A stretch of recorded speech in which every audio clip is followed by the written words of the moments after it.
A protest breaks out in China. People demand the truth after a student dies mysteriously.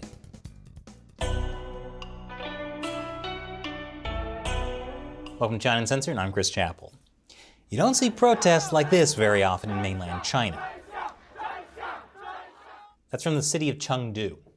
Students outside the number 49 high school were chanting, "We want the truth." It wasn't long until Chinese police handled the situation. The crowd was demanding the truth of what happened to a 17-year-old student at their school. They think authorities at the school and in the government are covering up how he died. The student named Lin Wei-chi was found dead at their school on May 9th. His mother posted this on social media. "On May 9th at 9 o'clock, I received a notice from the school that my son had passed away. The school simply informed me that the cause of death was a fall from the corridor. Now the school is not letting the parents in to see what happened. The school immediately dismissed all the class students and warned them to keep silent. School authorities had given her practically no information about her son's death, only that he had fallen." According to Radio Free Asia, local media mentioned the matter was highly sensitive in Chengdu, and all media reporters were told not to speak up. That's not suspicious. Then this photo began to circulate on social media. It's Lin's mother holding a picture of him outside the gates of the high school. More people began to pay attention, wanting to know more details. And they watched how the school did nothing to shed light on the situation. His mother then posted, "Last night at 9 o'clock, the police station told us what happened. We learned that by the time the ambulance had arrived at 8:30, my son had no heartbeat, and he was taken straight to the funeral home instead of the hospital. The first thing we did was report this to the police. The police said they would investigate. They showed me surveillance footage of that day, except only the incident was not caught on camera. I read this kind of news many times, but never thought it would happen to me one day." How odd that the one-time surveillance footage would actually be helpful. It's not available. Normally, Chinese citizens are under constant surveillance, but the incident was getting more and more public attention. The next afternoon, authorities rushed to release a public notice to address the incident. It reads, "On May 9th at around 6:40 p.m., a student fell from the top floor corridor. The school immediately called the emergency number. By the time an ambulance arrived to investigate, the student already had no pulse. The Public Security Bureau has launched an investigation. The school expresses its deepest condolences." So, still no further details on how he died.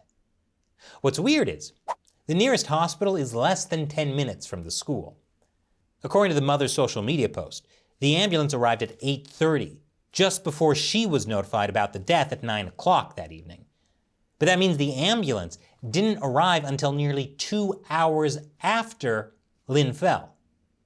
And when asked about the 2-hour delay in telling Lin's parents of their son's death, the school safety director, Mi Ping, said that after finding the body at about 7 p.m., all of the form teachers were called in to help identify him, but the process took a long time due to the injuries he had suffered. And that just raised more suspicion among the public. With so many missing details, rumors began to spread, suggesting the student had been pushed off the building, or that teachers or students had bullied him into taking his own life. Others began to question if authorities were covering up something even worse. Then early the next morning, the Chengdu Chenghua Education Branch issued a statement on Weibo attempting to dispel all the rumors. Lin died from a high fall according to the climbing traces, footprints, and fingerprints at the scene. It was determined to be a personal act. Criminal cases were excluded, and no corporal punishments or insults to students were found in the school. The student was not found to be bullied at school. The student committed suicide due to personal problems. Yes, he killed himself completely unprompted, even though no students ever bullied him and school authorities never punished him. It just happens, people. And that's why state media are not allowed to report on it. Then state-run Xinhua said the reason there was no surveillance footage is actually that police officers had taken away the recording for investigation, as it was key evidence. Yes, key evidence of nothing suspicious having happened. State media also claimed Lin's father had watched the complete recording on Monday morning in the company of a lawyer. Meanwhile, articles began circulating on the Chinese internet, saying the issue had been resolved between the school and Lin's parents, and they ultimately signed and agreed to have the body cremated. Except that might not be true. According to Lin's parents, his mother said, "I solemnly declare here that I do not agree with the statement issued by Chenghua District this morning.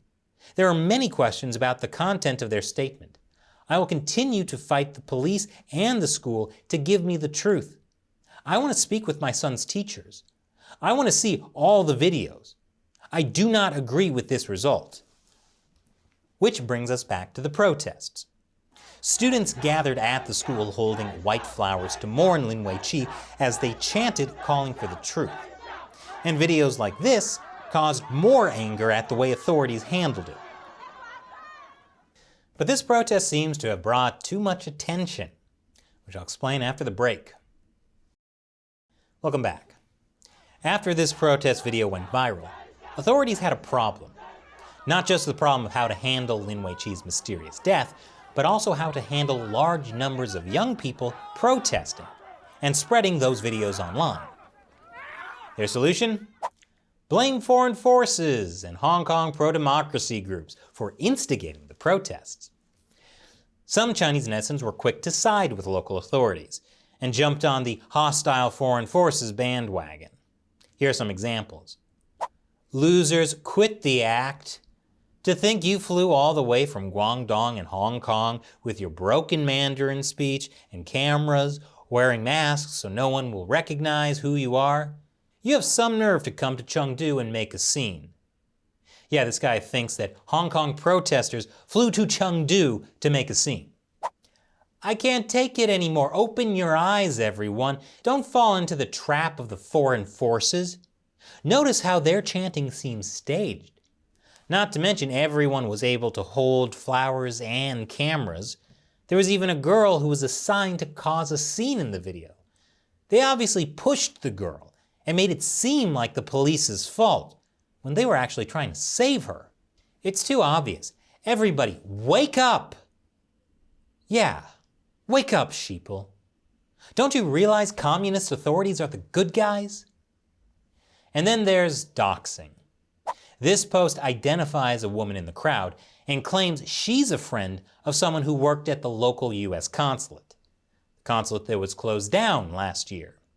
And somehow she made $300 million from this? Wow. I wish hostile foreign forces would pay me $300 million just to attend a protest. I've been funded by hostile foreign forces for years and they've never given me a cent. Now, you'd think posts like this would not get much traction online because they're too stupid. And yet, the provincial cyber police just doubled down on the message. They wrote, "The peace and tranquility of the motherland today are not easy to come by. Generations of revolutionary martyrs exchanged their blood and lives for national independence, and generations of Chinese sons and daughters have used their youth and sweat to fight for prosperity and strength. No one is allowed to destroy it. We will never sit back and watch the damage to national security and development interests. We will never allow hostile forces to undermine the security and stability of the country and the peaceful life of the people. We will never allow the color revolution to occur on this land. Anyone who wants to carry out such a situation, try. You will be hit head on. Hashtag vigilance against color revolution." Yes, hashtag vigilance against color revolution, which no one was actually suggesting was happening except for you. But if anyone knows how dangerous a revolution can be, it's China's revolutionary martyrs who exchanged their blood and lives for national independence. And now it's time for me to answer a question from you, a fan who supports the show through the crowdfunding website Patreon. Lucian Furno says, "I am interested in knowing more about gain of function research and how the CCP had been using it in regards to COVID-19. and how they are continuing to implement it? Good question, Lucian. The simple answer is the Wuhan Institute of Virology was doing gain-of-function research on coronaviruses before COVID-19 spread. According to one of their funding proposals, gain-of-function meant scientists there were experimenting to see if they could make coronaviruses more contagious, and then use this knowledge in the future to help stop global pandemics. Hindsight, of course, is 2020. Thanks for your question. But speaking of, there's more and more consensus that the most likely origin of COVID-19 was an accidental lab leak from Wuhan. So if you'd like us to do an episode about that, leave your comments below, and we just might do it for you. It will get demonetized by YouTube, which is why your support on Patreon is so important. Go to patreon.com/China Uncensored to learn more. The link is below. I'm Chris Chappell. Thanks for watching.